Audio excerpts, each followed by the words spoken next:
Satu lagi cara untuk mendatangkan uang itu adalah penanaman modal asing. Ya. Saya sering kali bicara kalau modal asing itu yang datang ke Asia Tenggara. Hmm. Setiap tahun itu kurang lebih 200-an miliar Ya. dolar. Dari situ Singapura bisa mendapatkan 100 sampai 110 Ya. miliar. Thailand, Filipina, Malaysia, Vietnam itu masing-masing hanya dapat 10 sampai 20. Ya. Indonesia hanya dapat 26 sampai 31. Ya. Timpang banget antara Singapura dengan yang lainnya. Singapura saya kira kita tidak bisa bandingkan karena dia pusat keuangan. Artinya dari Singapura menyebar lagi. Karena di Singapura tidak ada suatu manufaktur kurang. Siap. Yang real bisnis value yang besar hampir tidak ada di Singapura kan. Lebih banyak perdagangan. Ya adalah high tech industri mungkin ada, tapi tidak ada. Jadi Singapura itu sebagai semacam terminal, jadi atau pusat keuangan lah ya. Ya bersaing dengan dulu Hong Kong sekarang pindah ke lebih banyak ke Singapura. Jadi kita tidak bisa berbanding dengan itu. Kita berbanding dengan Malaysia.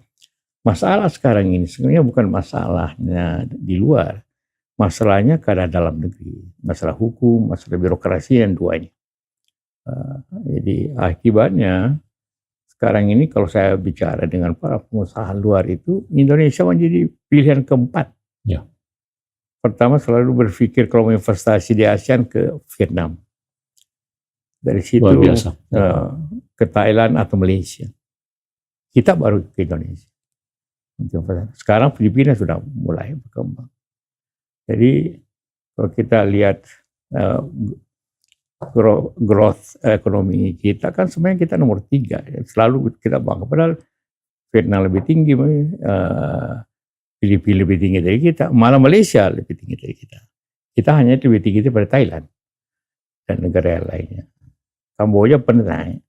Jadi itu kebijakan Asia bukan di masalah luar, tidak perlu kita berkampanye. Kita harus memperbaiki ke dalam masalah hukum, kepastian hukum. Kita aja pengusaha luar negeri kadang-kadang ragu-ragu. Kedua lambatnya birokrasi karena masing-masing takut mengambil keputusan yang cepat. Nanti dikira apa itu. Nah, itu yang hal. Kedua tentu karena semua ingin berinvestasi. Kalau manufaktur di Jawa ini memang banyak tenaga. Biasa. Tapi juga masalah-masalah ya, sosialnya harus lebih baik. Tapi ini saya kira bisa, kalau kita bisa tangani dua hal ini. Bagaimana hukum betul-betul berlaku dengan baik, dengan jujur, dan birokrasi lebih sederhana lagi. Saya pergi ke Vietnam juga cepat sekali mereka membuat izin-izin itu. Walaupun sekarang mereka sudah mulai ada korup macam-macam.